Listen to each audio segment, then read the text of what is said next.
Shalom, selamat sore ibu-ibu yang dikasihi Tuhan. Kita kembali bertemu dalam acara Makaroni PWMI. Kita akan membaca dan merenungkan firman Tuhan. Mari kita siapkan hati kita berdoa. Bapa dalam nama Yesus, terima kasih untuk kasih setia dan anugerah-Mu bagi kami.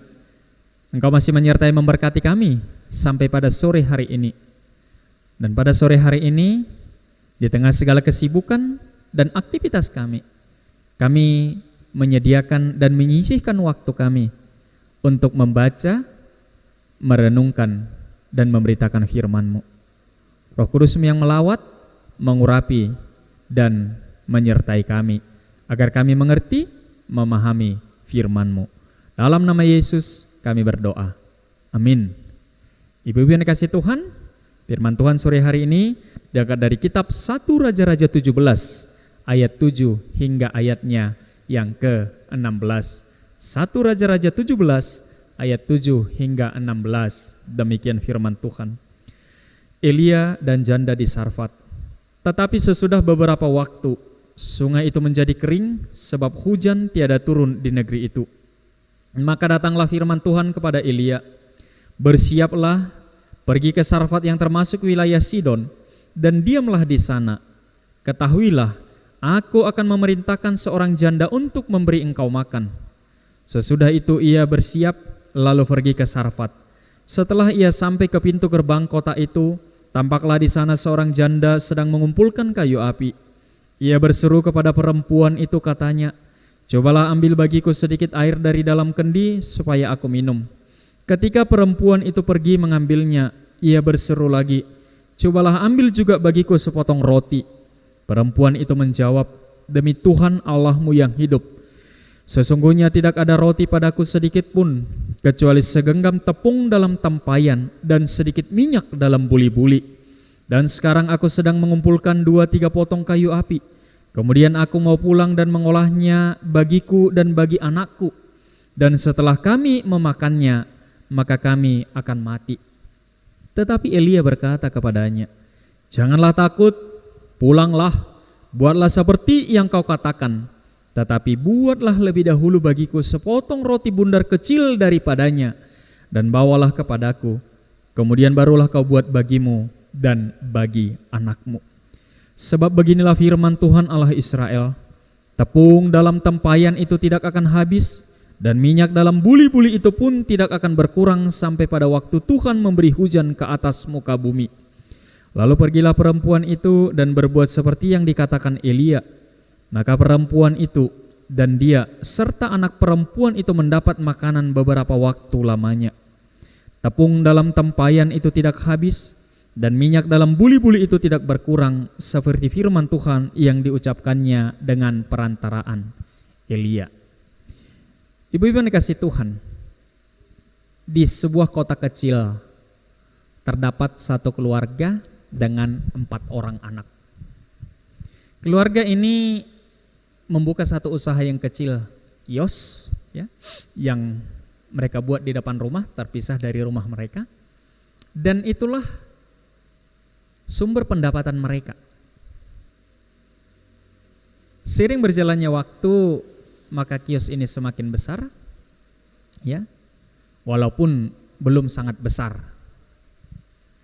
Lalu keluarga ini juga orang yang aktif dalam bergereja, meskipun di daerah itu mereka masih merintis, artinya ibadah masih di rumah-rumah, ya, jemaatnya masih hanya beberapa orang. Lalu ketika akan diutus ke sana seorang hamba Tuhan, maka mereka mengadakan rapat dan disepakatilah bahwa hamba Tuhan nanti akan tinggal di rumah keluarga ini dengan 4 orang anak dan pendapatan hanya dari kios tadi. Sebulan berselang, satu peristiwa yang tidak diimpikan, tidak dibayangkan, dan tidak pernah didoakan terjadi tepat sehari sebelum hamba Tuhan ini datang. Kios mereka terbakar, dan semua isinya dagangan mereka hangus. Ini mendatangkan pukulan. Lalu biasa jemaat langsung berkumpul malamnya ketika mereka memberikan penguatan semacam penghiburan. Lalu pembicaraan sampai pula bagaimana dengan hamba Tuhan nanti. Tetapi si ibu dan suaminya berkata, kami telah sepakat bahwa dia di sini, maka biarlah dia tetap di sini.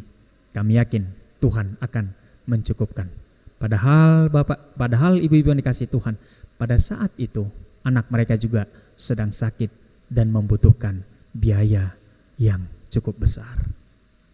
Keluarga ini menunjukkan kemurahan hati di tengah kesulitan, di tengah pergumulan, atau di tengah situasi sulit yang mereka alami. Peristiwa yang sama pernah terjadi ribuan tahun yang lalu yang tercatat dalam firman Tuhan dalam 1 Raja-Raja 17 ayat 7 hingga 16 yang kita baca tadi. Seorang janda memiliki seorang anak dalam masyarakat yang tradisional, yang agraris, masyarakat yang sangat bersandar kepada pertanian dan juga peternakan sebagai sumber ekonomi, sebagai sumber kehidupan, mengalami kekeringan untuk waktu yang cukup lama. Tidak ada curah hujan yang turun sebagai akibat dari dosa pemimpin mereka, yakni Raja Ahab. Stok makanan telah menipis, hanya tinggal segenggam tepung dan sedikit minyak. Bahkan si ibu ini telah berpikir dan telah mempersiapkan hatinya, telah mempersiapkan dirinya setelah mereka makan tepung, mereka mengolah tepung ini dan memakannya. Maka yang dia nantikan dan anaknya adalah kematian. Situasinya sangat memprihatinkan, situasinya sangat sulit, situasinya sangat susah. Di tengah situasi yang demikian, malah datang lagi Nabi Elia, datang lagi hamba Tuhan yang menambah dalam tanda kutip beban dia. Datang Nabi yang meminta untuk diberikan makanan. Si ibu ini jujur dengan kondisinya.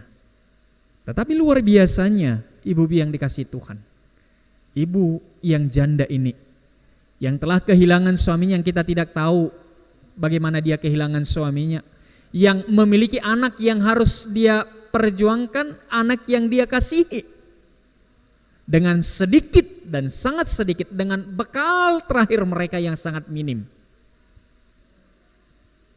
mau tetap berbagi, mau tetap bermurah hati kepada abdi Allah, kepada Nabi Elia. Dia melakukan apa yang bertolak belakang dengan logika. Dia melakukan apa yang bertolak belakang dengan akal sehat. Dia melakukan apa yang bertolak belakang dengan pemikiran manusia pada umumnya. Di saat stok makanan sudah sangat menipis, yang seharusnya untuk dirinya pun tidak cukup, tetapi dia diminta berbagi, dia tetap melakukannya. Tetapi justru ketika dia menunjukkan ketaatannya, ketika dia tetap bermurah hati di dalam segala keterbatasan bahkan kekritisan hidup yang dia alami, akhirnya dia mengalami mukjizat, dia mengalami suatu hal yang luar biasa, dia dicukupkan. Ibu-ibu yang dikasihi Tuhan, bukankah hal yang demikian sering atau pernah kita alami dalam hidup kita?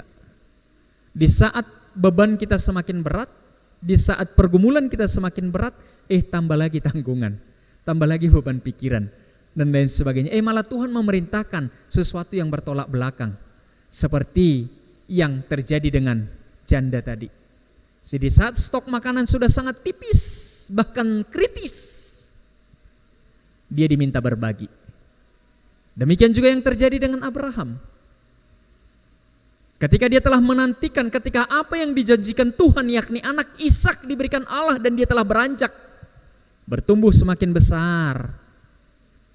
Katakanlah ketika dia beranjak remaja, Malah Tuhan meminta untuk dia dipersembahkan, padahal Tuhan telah berjanji akan memberkati umat manusia atau menjadikan Abraham menjadi bangsa yang besar melalui anak ini. Tetapi justru anak ini diminta oleh Tuhan untuk dipersembahkan. Kisahnya bisa dibaca dalam Kejadian 22. Abraham melakukannya. Dan dia mengalami satu hal yang luar biasa. Tuhan telah mempersiapkan korban persembahan di sana. Itu juga yang diperintahkan oleh Tuhan kepada Gideon. Gideon ini adalah seorang hakim. Ketika orang Midian telah mengepung, ketika musuh di depan mata orang Midian dengan jumlah yang sangat banyak. Tetapi Tuhan malah memerintahkan kepada Gideon untuk memilih, menyeleksi atau mengurangi jumlah pasukannya atau jumlah rakyat yang mau diajak berperang bersama dengan dia. Hanya 300 orang saja. Sementara musuh begitu banyak. Kita bisa baca kisahnya dalam Hakim-Hakim 7. Ibu yang dikasihi Tuhan, saya yakin tidak akan ada satu panglima perang yang akan melakukan hal yang demikian. Itu sangat bertolak belakang dengan logika, dengan strategi perang apapun. Di saat musuh begitu banyak, malah disuruh mengurangi pasukan. Malah Tuhan memerintahkan kepada Gideon untuk mengurangi orang yang ikut berperang. Bahkan yang ikut berperang ini pun bukanlah orang yang terlatih. Gideon melakukannya dan dia mengalami kemenangan.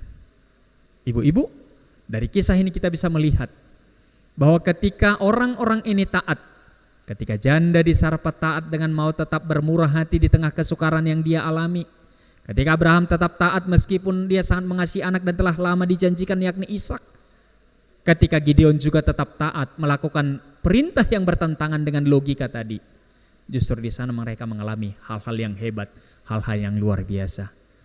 Di segala kesulitan, di segala pergumulan, mereka tetap taat kepada Tuhan. Kita juga hari ini sedang mengalami kesulitan, waktu-waktu yang susah, masa-masa yang susah sebagai akibat dari pandemi COVID-19 yang sampai hari ini masih terjadi.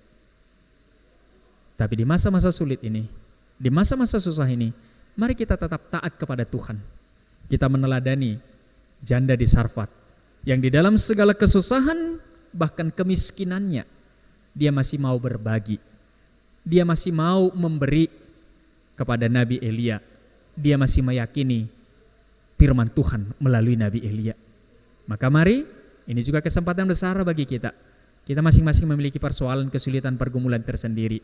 Tetapi mari kita juga mau tetap taat kepada Tuhan, bahkan mau berbagi kepada orang-orang yang ada di sekitar kita. Mari kita menjadi perpanjangan kasih Tuhan, menjadi perpanjangan tangan Tuhan bagi orang-orang yang membutuhkan. Bagi orang-orang yang membutuhkan, yang ada di sekitar kita. Dan yakinilah, sebagaimana Allah mencukupkan janda yang di Sarfat, maka Allah yang sama, Tuhan yang sama akan mencukupkan kita, akan mencukupkan ibu-ibu, akan mencukupkan keluarga kita semua. Mari kita tetap bermurah hati, mau memberi, berbagi di tengah-tengah masa sulit ini. Hemat harus, pelit jangan. Tuhan memberkati.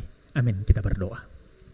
Terima kasih ya Tuhan untuk firman yang boleh kami dengar, yang boleh mengingatkan kami untuk kami tetap setia, tetap taat kepada firman-Mu.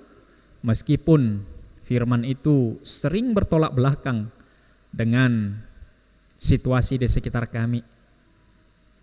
Tidak jarang ya Tuhan, Engkau meminta kami untuk memberi di saat kami merasa kekurangan.